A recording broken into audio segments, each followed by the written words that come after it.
Okay तो इस वाली वीडियो के अंदर हम लर्न करेंगे हमारे glucose titration curve, renal threshold और मैक्सिमम ट्रांसपोर्ट के कॉन्सेप्ट को। राइट।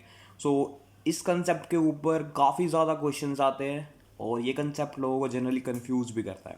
ठीक है, तो इस कंसेप्ट को बड़े आसान तरीके से समझने की कोशिश करेंगे। देखो यहाँ पे सबसे पहले हम बेसिक से स्टार्ट करते हैं। तो हमारे पास में किडनी है एक, जो मैंने दिखा रखी है। तो इस किडनी में मैंने क्या करा है, अब दो नेफ्रॉन्स की अलग अलग लोकेशन दिखाई है। दो नेफ्रॉन्स की, एक यहाँ पे मैंने नेफ्रॉन दिखाया है, एक यहाँ पे मैंने नेफ्रॉन दिखाया है। राइट। तो यहाँ वाला नेफ्रॉन और एक यहाँ वाला nephron. Now let's see about these nephrons.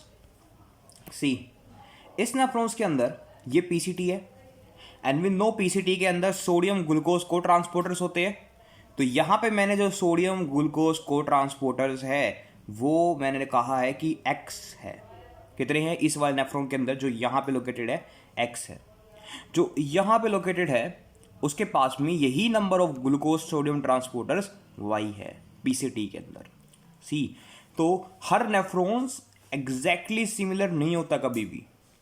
उसके पास सरफेस एरिया कितना है पीसीडी का, वहाँ पे चैनल्स कितने हैं, ठीक है, वहाँ पे कई प्रकार के रिसेप्टर्स कितने हैं, सोडियम पोटेशियम पंप कितने हैं, ये सारी चीज़ें डिफर करती है। तो नेफ्रॉन्स के अंदर एक हेट्रोजेनिटी देखने को मिलती है, मतलब कि उनके इंटरनल स्ट्रक्चर्स में जो माइन्यूट रिसेप्टर्स चैनल्स होते हैं, इन सब का फ़र्क हमें देखने को मिलता है। So heterogeneity exist in the nephrons.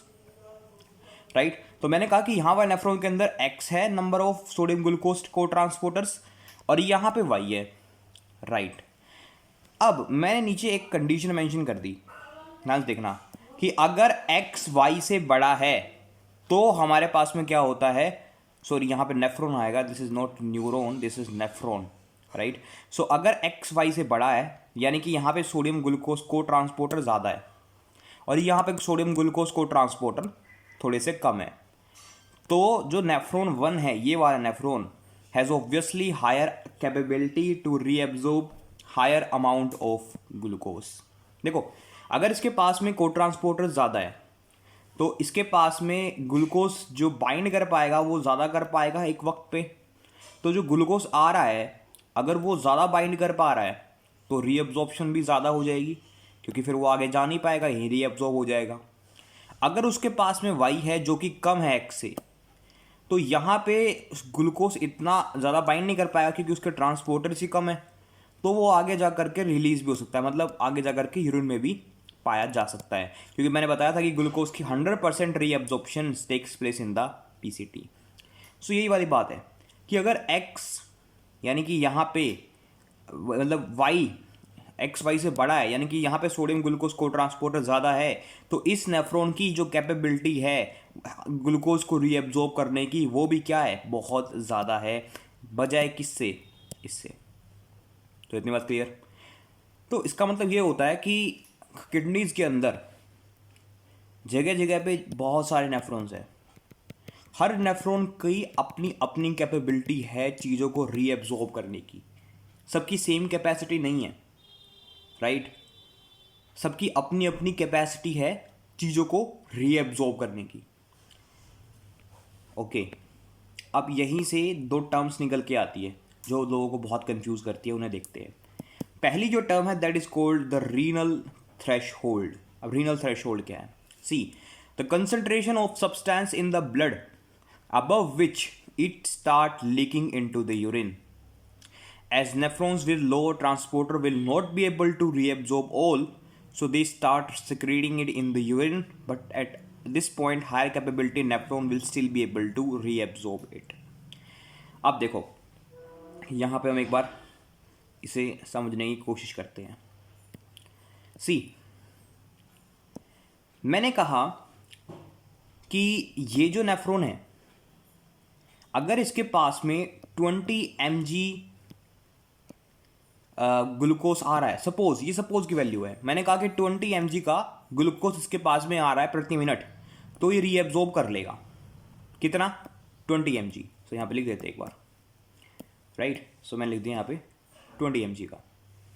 मैंने कहा कि ये वाला नेफ्रॉन है, इसके पास में को ट्रांसपोर्टर कम है, तो ये 10 mg को मैक्सिमम रीअब्जॉर्ब कर सकता है क्योंकि उसके पास को ट्रांसपोर्टर्स कम है। ये वाला 20 को कर पा रहा है, ये वाला 10 को कर पा रहा है, लेकिन दोनों है तो एक किडनी में ही। तो अब जो ब्लड है वो पहले यहां से जाएगा, उसके बाद ब्लड यहां से जाएगा, समझ रहे हो ना? मतलब कि जो ब्रांचेज है वो जा रही है। अब यहाँ पे मैंने कहा कि यहाँ पे सपोज 15 होना शुरू हो गया। अब ग्लूकोज का लेवल बढ़ गया ब्लड के अंदर। अगर ग्लूकोज का लेवल ब्लड के अंदर बढ़ चुका है तो यहाँ जो ग्लूकोज का कंटेंट आएगा वो भी बढ़ जाएगा, तो जो फिल्टर होके आएगा वो भी बढ़ जाएगा। तो सपोज 15 फिल्टर होके आ रहा है, क्यों? क्योंकि ब्लड का कंटेंट बढ़ गया है ग्लूकोज का, तो फिल्टर भी ज़्यादा होगा। हम जानते हैं फिल्ट्रेशन फ्रैक्शन इज 0.2। तो अब यहाँ पे फिल्टर 15 होने लग गया, 15 mg 1 मिनट के अंदर, और यहाँ पे 15 हो रहा है। ये filtration fraction is same for every nephron. अब सोचने की बात यह है कि कौन इनमें से एब्जॉर्ब कर पाएगा और कौन नहीं। देखो इसकी मैक्सिमम कैपेसिटी कितनी थी? 10 mg। तो क्या ये 15 को एब्जॉर्ब कर पाएगा? नहीं। ये इसमें से 10 को तो कर लेगा, लेकिन जो 5 है वो यूरिन के अंदर बाहर निकलना स्टार्ट हो जाएगा। सी, जो लोअर नेफ्रॉन था उसने अपनी मैक्सिमम कैपेसिटी का एब्जॉर्ब कर लिया, बाकी वो एब्जॉर्ब नहीं कर पा रहा, तो वो यूरिन के अंदर आने लग गया ग्लूकोज। ये हायर कैपेबिलिटी का नेफ्रॉन है, इसकी कैपेसिटी कितनी है? 20। तो ये 15 को पूरा का पूरा रीएब्जॉर्ब कर लेगा और इसकी तरफ से यहाँ कलेक्टिंग डक्ट के अंदर कोई भी ग्लूकोज नहीं आएगा। लेकिन इसकी वजह से जो ये लोअर कैपेबिलिटी का नेफ्रॉन है, इसकी वजह से थोड़ा सा ग्लूकोज 5 mg वाला प्रति मिनट के अंदर हमारी यूरिन के अंदर आ रहा है। और इसी पॉइंट को, इसी कंसंट्रेशन को हम बोलते हैं रीनल थ्रेशोल्ड। लेकिन ये मिनिमम वाली होती है। ये बात समझ में आई? मतलब ये है कि एक ब्लड के अंदर उस सब्सटेंस की कंसंट्रेशन, कुछ नेफ्रॉन्स के लिए वो कंसंट्रेशन बहुत ज़्यादा है, जो फिल्टर हुए कंटेंट बन रहा है उससे बहुत ज़्यादा है, क्योंकि उनकी रीअब्जॉर्प्शन कैपेसिटी उससे बहुत कम है। लेकिन जो हायर कैपेबिलिटी के नेफ्रॉन्स हैं उस सब्सटेंस के लिए, जिनके पास में बहुत ज़्यादा नंबर ऑफ को ट्रांसपोर्टर है उस चीज़ के लिए, उनके लिए वो वैल्यू कुछ ज़्यादा नहीं है, वो रीअब्जॉर्ब कर सकते हैं, लेकिन ये वाले रीअब्जॉर्ब नहीं कर सकते। तो जो कम कैपेबल है, जो रीअब्जॉर्ब नहीं कर पा रहे, उनकी वजह से ये यूरिन के अंदर आना शुरू हो जाता है। इतनी बात समझ में आई? लेट्स सी, अब आगे का टेक्स्ट पढ़ते हैं। तो मैंने यहाँ पे क्या लिखा है कि रीनल थ्रेशोल्ड वो मिनिमम कंसंट्रेशन है सब्सटेंस की ब्लड के अंदर, जिसके अंदर, जिस कंसंट्रेशन के परे या उस पर यूरिन के अंदर वो चीज़ आना शुरू हो गई। यहाँ पे मेन चीज़ क्या है कि जो नेफ्रॉन्स लोअर ट्रांसपोर्टर के है वो उसको रीअब्जॉर्ब नहीं कर पा रहे, लेकिन जो हायर कैपेबिलिटी नेफ्रॉन्स है वो उसको अभी भी एब्जॉर्ब कर पा रहे हैं। तो इसका मतलब ये हुआ कि अगर किसी बंदे का किसी पर्टिकुलर सब्सटेंस के लिए उसका रीनल थ्रेशोल्ड क्रॉस हो जाता है तो वो चीज़ यूरिन में आना शुरू कर देगी। ओके, लेकिन वो यूरिन में आना क्यों शुरू कर देगी? क्योंकि जो लोअर कैपेबिलिटी के नेफ्रॉन्स है वो उसको एब्जॉर्ब पूरा नहीं कर पा रहे, लेकिन जो हायर कैपेबिलिटी के नेफ्रॉन्स है वो उसको अभी भी पूरा क्या है, रीअब्जॉर्ब कर पा रहे हैं। राइट? सी, ये है रीनल थ्रेशोल्ड। एक दूसरी टर्म आती है that is called maximum transport. क्या आती है? Maximum transport. अब मैक्सिमम ट्रांसपोर्ट क्या है? Maximum transport, concentration of substance in blood at which even the most capable nephrons fails to reabsorb that। ये वो कंसंट्रेशन है जिसके ऊपर जो सबसे ज़्यादा एफिशिएंट नेफ्रॉन्स है उस पर्टिकुलर थिंग के लिए, वो भी हमारे पास में फेल हो जाते हैं उसको रीएब्जॉर्ब करने के लिए। वो भी क्या हो जाते हैं? फेल हो जाते हैं। सी नाउ, रियल थ्रेशोल्ड और मैक्सिमम ट्रांसपोर्ट में अब वही वाला केस लेता है जो जस्ट हमने पहले लिया था। राइट?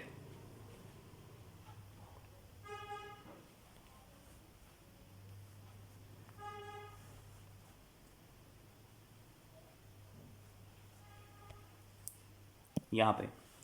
तो हमने केस लिया था कि इसकी कैपेसिटी 20 थी, इसकी कैपेसिटी 10 थी। अब समझना कि ग्लूकोज का लेवल बहुत बढ़ चुका है ब्लड के अंदर, और हम जानते हैं अगर ये बढ़ेगा, अच्छा देखो सिंपल फॉर्मूला है कि जो फिल्टर्ड ग्लूकोज है वो GFR पे डिपेंड करता है, multiplied by GFR multiplied by उसकी कंसंट्रेशन के। तो अगर ग्लूकोज की कंसंट्रेशन हमने बढ़ा दी तो जो फिल्टर्ड ग्लूकोज है वो भी बढ़ जाएगा, क्योंकि वो फिल्ट्रेशन फ्रैक्शन 0.2 होता है। ओके, तो अगर ग्लूकोज का जो लेवल है वो बढ़ जाता है तो जो फिल्टर है वो भी बढ़ जाएगा। अब सपोज फिल्टर हो रहा है 25, फिल्टर कितना हो रहा है 25, राइट। इसकी कैपेसिटी कितनी थी 10 की, तो ये 10 को रीअब्जॉर्ब कर लेगा। लेकिन अब यूरिन में कितना आएगा इसकी तरफ से 15। सो इस लोअर की वजह से 15 mg पर मिनट अब भी ग्लूकोज यूरिन के अंदर आ रहा है। अब इस हायर कैपेबिलिटी का देखते हैं। हायर कैपेबिलिटी नेफ्रॉन के अंदर जो 25 था, इसमें से ये 20 तो रीअब्जॉर्ब कर लेगा, लेकिन अब यूरिन के अंदर कितना आएगा इसी वजह से 5। तो अब जो हायर नेफ्रॉन की, जो हायर कैपेबिलिटी वाले नेफ्रॉन्स हैं वो भी फेल हो चुके हैं उस सब्सटेंस के लिए। तो इस कंसंट्रेशन को हम कहते हैं मैक्सिमम ट्रांसपोर्ट। क्या बोलते हैं? We call it as maximum transport. So इस वाले को हम बोलते हैं मैक्सिमम ट्रांसपोर्ट। सी, अब मैक्सिमम ट्रांसपोर्ट ना एक काइंड ऑफ एवरेज वैल्यू होती है, क्योंकि हमें कोई करेक्ट सा आइडिया नहीं है कि उस नेफ्रॉन की कितनी कैपेबिलिटी है। जैसे मैंने यहाँ पे बता देना कि इसकी 20 है, इसकी 10 है, पर रियलिटी में ऐसा कुछ नहीं होता। साइंटिस्ट लोग क्या करते हैं कि उस चीज़ की कंसंट्रेशन को बढ़ा के देखते हैं और फिर देखते हैं कि एक्चुअली में किस अमाउंट पे वो यूरिन पे आना, मतलब यूरिन में आना शुरू हो गया है, तो उससे उनको एक आइडिया लगता है। तो इसलिए पॉपुलेशन के अंदर रीनल थ्रेशोल्ड और मैक्सिमम ट्रांसपोर्ट की वैल्यूज़ वेरी करती हैं। कुछ लोगों के लिए कम भी हो सकता है, जिनके पास कुछ कॉन्जेनिटल डिफेक्ट होते हैं उसके पास में हाई भी हो सकता है, ठीक है। तो बेसिक डेफिनेशन आपको याद रखनी है, और क्यों ऐसा होता है ये भी याद रखना है, रीज़न। तो रीनल थ्रेशोल्ड वो कंसंट्रेशन है जिसपे लोअर कैपेबिलिटी के नेफ्रॉन्स फेल हो जाते हैं, उनके रीअब्जॉर्प्शन ना करने की वजह से वो चीज़ यूरिन में आना शुरू हो जाती है। मैक्सिमम ट्रांसपोर्ट वो कंसंट्रेशन है जिसके अंदर सारे के सारे, चाहे लोअर कैपेबिलिटी हो या हायर कैपेबिलिटी हो, नेफ्रॉन्स फेल हो जाते हैं और सबसे थोड़ा थोड़ा वो सब्सटेंस यूरिन के अंदर लीक करना स्टार्ट कर जाता है। सो रीनल थ्रेशोल्ड वो मिनिमम वैल्यू है जिसपे वो चीज़ यूरिन के अंदर डिटेक्टेबल है। मैक्सिमम ट्रांसपोर्ट पे भी वो चीज़ डिटेक्टेबल है, लेकिन डिफरेंस क्या है कि यहाँ पे बहुत हाई कंसंट्रेशन यूरिन में मिलेगा उनका, और ये वैल्यू मैक्सिमम ट्रांसपोर्ट की जो है वो रीनल थ्रेशोल्ड से काफ़ी बड़ी होती है। यहाँ पे हायर कैपेबिलिटी के नेफ्रॉन्स भी फेल हो जाते हैं, यहाँ पे हायर कैपेबिलिटी के नेफ्रॉन्स रीअब्जॉर्ब में फंक्शनल रहते हैं, राइट। अब हमारे पास में जो आता है वो एक बहुत फेमस ग्राफ है जो है ग्लूकोज का टाइट्रेशन कर्व। तो इसको देखते हैं, क्योंकि अगर हमने इसको समझ लिया ना तो ये जो जितना भी हमने ऊपर पढ़ा है ये सारा हमें समझ में आ गया। मतलब see, let's talk about this graph. So titration मतलब it's a mixture of 3 graphs. So glucose का टाइट्रेशन कर्व, तो पहला ग्राफ हम पढ़ते हैं वो है फिल्टर्ड का, फिल्टर्ड लोड। देखो एक्स एक्सिस में यहाँ पे होता है कि प्लाज्मा में ग्लूकोज कितना है, और वाई एक्सिस में यहाँ पे होता है कि ग्लूकोज का जो ट्रांसपोर्ट है वो कितना हो रहा है। सी, स्टार्टिंग में ये लाइन सीधी रहती है। देखो इस ग्राफ में गलती ये है कि कभी भी जीरो से ग्राफ शुरू नहीं होता, क्योंकि प्लाज्मा में कभी भी जीरो तो रहता नहीं है, ग्लूकोज 80 के आसपास रहता है कम से कम, तो जीरो तो कभी नहीं रहता, फिर तो वो कोमा में जो चला गया होगा बंदा, तो जीरो तो कभी नहीं रहता। तो ये ग्राफ स्टार्टिंग में लीनियर रहता है। हम पहले बात करते हैं फिल्टर्ड वाले की। देखो फिल्टर्ड वाले में हमेशा लीनियर है, हमेशा। जैसे जैसे प्लाज्मा में कंसंट्रेशन बढ़ेगी, जो फिल्टर लोड है ग्लूकोज का वो भी बढ़ता जाएगा, क्योंकि हम सिंपल सा रिलेशन जानते हैं कि भाई जो फिल्टर्ड अमाउंट है ग्लूकोज का वो है GFR मल्टीप्लाइड बाय ग्लूकोज की कंसंट्रेशन। तो ग्लूकोज की कंसंट्रेशन अगर तुम बढ़ा रहे हो तो जो फिल्टर्ड लोड है वो भी बढ़ेगा। डायरेक्ट रिलेशन है यार ये तो, y = mx + c है ना। तो ये भी लीनियरली इंक्रीज करता रहता है। ये है फिल्टर्ड वाला ग्राफ जिसमें कोई दिक्कत नहीं थी, बहुत सिंपल सा ग्राफ है। जैसे जैसे प्लाज्मा में ग्लूकोज बढ़ेगा, जो चीज़ जीएफआर से फिल्टर होकर बन रही है वो भी बढ़ती जाएगी इस फॉर्मूले की वजह से। ये लो जी के बिल देख लो, हायर अमाउंट का ग्लूकोज आ रहा है तो हमेशा 0.2 चीज़ फिल्टर होती है फिल्ट्रेशन फ्रैक्शन के हिसाब से। अगर इनिशियल अमाउंट ही ज़्यादा है तो जो फिल्टर होगा वो भी बहुत ज़्यादा होगा। क्लियर? सो इस ग्राफ में तो ऐसा कुछ था ही नहीं। आगे देखते हैं, जो दो ग्राफ है ये काफ़ी इंटरेस्टिंग ग्राफ है। एक है एक्सक्रीटेड वाला, ये काफ़ी इंटरेस्टिंग सा ग्राफ है। सी, और पहले रीअब्जॉर्ब देखते हैं। रीएक्सिटेड वाला है, रीअब्जॉर्प्शन में क्या हो रहा है देखना। ये पहले तो लीनियरली था, कब तक लीनियरली था? ये जब तक लीनियरली था जब तक कि लोवेस्ट कैपेबिलिटी का नेफ्रॉन भी कैपेबल है ग्लूकोज को रीअब्जॉर्ब करने के लिए। लेकिन फिर ये यहाँ पे थोड़ा सा बेंड हो गया। सी एट दिस बेंड, ये थोड़ा सा बेंड हो गया, उसके बाद में ये फ्लैट। देखो हमने कहा कि ये जहां तक लीनियर था, यहां तक देखो, इस वैल्यू तक, ये है 200 mg%। तो 200 mg% पे ये क्या था? लीनियर था। तो ये जो वैल्यू है, ये वैल्यू है रीनल थ्रेशहोल्ड की। मतलब कि इस वैल्यू पे अगर रीनल थ्रेशहोल्ड रिसीव हो गया है तो हमें ये पता है कि इस वैल्यू के बाद में यूरिन के अंदर वो चीज़ डिटेक्टेबल हो जाएगी। क्लियर इतनी बात? सो 200 पे ये यूरिन के अंदर डिटेक्टेबल है। अब देखो इसी पॉइंट के बाद ये थोड़ा सा कर्व करना स्टार्ट कर देगा। थोड़ा सा कर्व करने के बाद ये बिल्कुल फ्लैट। यहां तो ये कर्व कर रहा है, मतलब कि अगर तुम फिल्टर्ड प्लाज्मा ग्लूकोज को बढ़ा रहे हो तो जो ग्लूकोज का ट्रांसपोर्ट है वो भी, मतलब कि जो ग्लूकोज का रीएब्जॉर्प्शन है वो तो हो पा रहा है, लेकिन अब लीनियर नहीं है। मतलब ये है कि अगर तुमने 20 उससे फिल्टर करा तो 15 तो रीएब्जॉर्ब हो गया, लेकिन 5 उसमें से रीएब्जॉर्ब अब भी नहीं हुआ। तो इसलिए ये वाला जो ग्राफ है ये लीनियर नहीं है, अब ये कर्व कर गया है इस तरीके से। कर्व देख पा रहे हो? So this is it is curve now. ये कर्व लीनियर चल रहा था, लेकिन जैसे ही रीनल थ्रेशोल्ड आया ये थोड़ा सा बेंड करना स्टार्ट कर गया। क्यों? क्योंकि अब तुम जितना फिल्टर कर रहे हो, जितना फिल्टर हो रहा है, जितना कंसंट्रेशन, उतना पूरा रीअब्जॉर्ब नहीं हो पा रहा। राइट? उसके बाद ये पूरा सपाट हो गया, बिल्कुल स्ट्रेट लाइन, बिल्कुल पैरेलल इसके। यहां तो थोड़ा सा कर्व था, बिल्कुल प्लेन। तो जिस पॉइंट के बाद ये प्लेन हो गया, ये वाला पॉइंट, यानी कि वैल्यू आती है इसकी 375, जैसे इसने मेंशन कर रखी है। ये है मैक्सिमम ट्रांसपोर्ट, यानी कि इस कंसंट्रेशन पे अगर आप पहुंच गए, वाली जो 375 है, इस पे अगर आप पहुंच गए तो इसके बाद कोई भी रीअब्जॉर्प्शन नहीं होने वाली। ये मैक्सिमम रीअब्जॉर्प्शन है, मैंने कहा ना 375। इसका मतलब ये हुआ कि ये मैक्सिमम अमाउंट है ग्लूकोज का जो रीअब्जॉर्ब हो सकता है। देखो रीनल थ्रेशहोल्ड वो वैल्यू थी जो प्लाज्मा के अंदर उसकी कंसंट्रेशन है वो कितना रीअब्जॉर्ब कर पा रहा है। मैक्सिमम ट्रांसपोर्ट सारे नेफ्रॉन्स की एक मैक्सिमम कलेक्टिव एवरेज एफर्ट है कि वो कितना मैक्सिमम कर पा रहे हैं उनको रीअब्जॉर्ब, किसको? उस सब्सटेंस को। तो यहां पे ये वैल्यू आ रही है 375 mg/min। इसके बाद में ये चीज़ प्लेन हो गई थी। शायद मैंने पिछले वाले में आपको इसकी डेफिनेशन कहीं गलत ना बता दी हो, मे बी। मैक्सिमम ट्रांसपोर्ट ना वो रीएब्जॉर्प्शन वाला अमाउंट है जो हम एक कलेक्टिवली एवरेज सा निकालते हैं, क्योंकि मैंने कहा था कि साइंटिस्ट कभी एग्जैक्टली निकाल पाते, तो वो एक कलेक्टिव एवरेज एफर्ट निकाल लेते हैं। और रियल में जो वैल्यू इसकी होती है वो भी यही होती है, 375 mg/min की।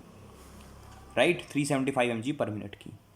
तो ये पॉइंट, ये वाला, जिसके बाद में ये ग्राफ बिल्कुल पैरेलल हो गया है, इस पॉइंट को हम बोलते हैं ट्रांसपोर्ट मैक्सिमम, TM। और ये ग्लूकोज होता है TMG। जहाँ पे ये थोड़ा सा बेंड होना स्टार्ट कर गया, इस वाले पॉइंट को हम बोलते हैं कंसंट्रेशन को प्लाज्मा में 200। ये जो 200 mg है इसको बोलते हैं रीनल थ्रेशोल्ड। जहाँ पे ये बेंड बिल्कुल स्ट्रेट और पैरेलल हो गया, उस वाले मैक्सिमम रीअब्जॉर्प्शन के अमाउंट को हम बोलते हैं transport maximum of glucose. Clear. See, यहाँ पे इंटरेस्टिंग सी बात हम कर लेते हैं। तो ये वाला बेंड जो आया है रीनल थ्रेशोल्ड से ट्रांसपोर्ट मैक्सिमम के बीच, इसे हम बोलते हैं स्प्ले। क्या बोलते हैं? स्प्ले। और स्प्ले दिखाता है उस वाले फेज को जब धीरे धीरे जो नेफ्रॉन्स है वो अपनी मैक्सिमम ट्रांसपोर्ट मैक्सिमम रीएब्जॉर्प्शन की कैपेबिलिटी को अचीव करने लग जाते हैं। यहाँ पे बहुत कम नेफ्रॉन्स ने अपनी कैपेबिलिटी को अचीव किया था, यहाँ थोड़े ज़्यादा हो गए, यहाँ थोड़े थोड़े थोड़े, और मैक्सिमम ट्रांसपोर्ट पे आते ही सारे के सारे नेफ्रॉन्स पूरे हो चुके हैं अपनी रीएब्जॉर्प्शन कैपेसिटी से, इसलिए फ्लैट बिल्कुल कर्व का बिल्कुल फ्लैट सपाट। फिर हमारे पास में कर्व आता है एक्सक्रीटेड का, एक्सक्रीशन वाला। यहां पे देखो, जब तक रीनल थ्रेशोल्ड रिसीव नहीं हुआ था तब तक जीरो था एक्सक्रीशन। मैंने बताया था रीनल थ्रेशोल्ड ही तो वो कंसंट्रेशन है जिसपे एटलीस्ट वो कंसंट्रेशन जिसपे यूरिन के अंदर वो चीज डिटेक्टेबल होगी। तो जैसे ही रीनल थ्रेशोल्ड अचीव होता है 200 का, वैसे वैसे एक्सक्रीशन यहाँ पे बढ़ना स्टार्ट हो जाती है। सो यहाँ पे बढ़ना स्टार्ट हो गई, और यहाँ पे भी एक बेंड आता है, जैसे हमारे रीअब्जॉर्प्शन वाले कर्व में आया ना, यहाँ पे बेंड आता है, और ट्रांसपोर्ट मैक्सिमम जैसे ही अचीव होता है वैसे ही एक्सक्रीशन पैरेलल हो जाता है किसके? फिल्टर्ड वाले के। किसके बाद जितना भी फिल्टर होगा वो सारा का सारा एक्सक्रीट हो जाएगा यूरिन के अंदर, और इस वाले बेंड को भी हम बोलते हैं स्प्ले। सी, तो ये टाइट्रेशन कर्व है और बहुत ही आसान है। मैं इसको दोबारा से एक बार बस रिपीट कर देता हूँ। तो पहला है फिल्टर्ड। फिल्टर्ड बहुत आसान है, जितना तुम कंसंट्रेशन बढ़ेगी फिल्ट्रेशन भी उतना ही ज़्यादा बढ़ता जाएगा। क्लियर। सेकंड है रीअब्जॉर्प्शन। स्टार्टिंग में तो ये बिल्कुल उसके साथ वही है, जैसे जैसे आप कंसंट्रेशन बढ़ाओगे रीअब्जॉर्प्शन भी बढ़ती जाएगी। जैसे ही रीनल थ्रेशोल्ड आया, छोटे वाले कम कैपेबिलिटी के नेफ्रॉन्स फेल हो गए, इसलिए वो यूरिन के अंदर आना स्टार्ट हो गया। उसके बाद में जैसे जैसे और नेफ्रॉन्स फेल होते गए, ये ग्राफ और बेंड लेता गया। जैसे ही सारे नेफ्रॉन्स ने अपनी मैक्सिमम रीअब्जॉर्प्शन कैपेबिलिटी को रीच कर लिया, ये फ्लैट और पैरेलल हो गया कंसंट्रेशन के, कि अब रीअब्जॉर्प्शन तो नहीं होने वाली। तो उस मैक्सिमम वाले को हमने बोला जितनी हो पाई मैक्सिमम ट्रांसपोर्ट, जो कि है 375 mg/min। जिस पे यूरिन के अंदर डिटेक्टेबल है वो है रीनल थ्रेशोल्ड, जो कि है 200 mg/min। फिर आता है एक्सक्रीशन कर्व। जब तक रीनल थ्रेशोल्ड नहीं था, जब तक तो जीरो था, जैसे रीनल थ्रेशोल्ड आया ये भी उठना शुरू हुआ बेंड लेकर के, मैक्सिमम ट्रांसपोर्ट के पार ये भी पैरेलल हो गया फिल्टर्ड के। क्लियर। ये जो बेंड है इसे हम बोलते हैं स्प्ले रीअब्जॉर्प्शन के कर्व में।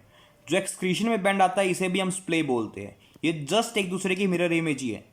ये उठा करके तुम यहां रख दो घुमा के, राइट।